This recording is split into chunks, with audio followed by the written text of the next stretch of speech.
কয়েকদিনের এই টানা বৃষ্টিতে চারিপাশে একদম স্যাঁতস্যাঁতে হয়ে আছে, একদম ভালো লাগছে না। আর এখানে দেখো আমি ভিডিওটা করেছিলাম 9টার দিকে, মনে হচ্ছে যে সন্ধ্যেবেলা স্নান করে আমি কাপড় মেলছি। আমি নিজেই দেখছি, নিজেই হাসছি। তারপর এখানে আমি সূর্যকে প্রণাম করে নিয়েছিলাম, যদি সূর্য আমি দেখতেই পাচ্ছি না সূর্য কোথায়, তবু প্রণাম করলাম, অভ্যেস আমার। আর এখানে দেখো পাখিগুলো উড়ে যাচ্ছে না, পায়রাগুলো মা সকালবেলা খাবার দেয় রোজ, এটা মায়ের ডিউটি। তারপরে এখান থেকে দুটো জবা ফুল নিয়ে নিয়েছিলাম, ভাবছিলাম মাথাতে কিছু উপকরণ দিই, অনেক দিন থেকেই দেওয়া হয় না সেরকমভাবে, তাই ভাবলাম আজ দিয়ে দিই। আজ কিন্তু সবার আগে আমি উঠেছি, সবার আগে বলতে আমি তো 9টাতে উঠেছি। আর আমাদের বাড়ির এত মানে প্রত্যেকটা লোক 10টা থেকে 10:30টার মধ্যে উঠে গিয়েছিল।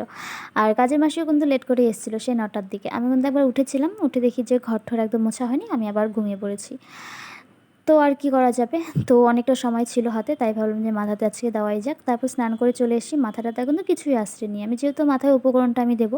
তো এখানে আমি ফ্রিজ খুলে আমি আমলকি খুঁজছিলাম, কিন্তু আমলকি আর পেলাম না। আমলকি কিন্তু ঘরে আনাই থাকে আমার, হয়তো অনেক দিন, বললাম না অনেক দিন থেকে দেওয়া হচ্ছে না মাথাতে, যে কারণে হয়তো ফেলে দেওয়া হয়েছিল, আমার ঠিক মনে পড়ছে না। তারপর আমি সেটাকে মিক্সিতে পেস্ট করে নিয়েছিলাম, পেঁয়াজ দিয়েছিলাম, কারি পাতা দিয়েছিলাম, আর দিয়েছিলাম জবা ফুল দুটোই দিয়েছিলাম, কারণ গাছে বেশি ফোটেনি, আর যেগুলো ফুটেছে সেগুলো পুজোতেই লাগবে।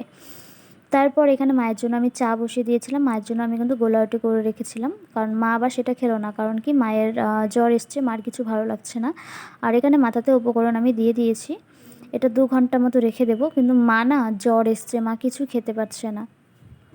ঘরে যাবতীয় যে বিস্কিট আছে সেগুলো মায়ের ভালো লাগবে না জ্বরের মুখে, জানি। আর মাসিও আজকে বললাম না লেট করে এসছে, মাসিও আজকে সকালে নাস্তা করেনি, তাই ভাবলাম মায়ের জন্য দুটো গোলা রুটি করে দিই। আমি করেছিলাম ওইভাবেই, আমি পারি না যেহেতু। তারপরে সব চারপাশ গোছাগুছি করার পরে আমি কিন্তু এখানে রান্না টান্নাও কমপ্লিট হয়ে গেছে আমার। এখানে আমার দেওয়ার মাছ এনেছিল, কাতল মাছ, সেটা করেছি, লাল শাক করেছি, আর করেছিলাম ধনেপাতার চাটনি। জ্বরের মুখ, মায়ের কিছুই খেতে ভালো লাগছে না, তাই ভাবলাম মাকে চাটনি করে দিই, আর আমি মাকে খাইয়ে দিয়েছিলাম। মায়ের প্রচণ্ড জ্বর, আর মার একটু জ্বর আসলে মা প্রচণ্ড ভেঙে পড়ে।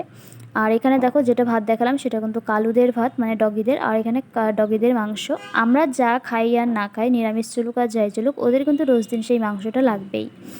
এতে ওরা আবার দুধ ভাত খাবে না এরকম। আর তারপর সব কাজ সেরে ঠেরে তারপরে এসে দেখি তবুও বৃষ্টি পড়েই যাচ্ছে চারপাশে, মানে এত জল জমে গেছে। পাশে আমাদের একটা ফাঁকা জমি আছে, সেখানে পুরো জল জমে গেছে, একদমই ভালো লাগে না, এতটাই স্যাঁতস্যাঁতে।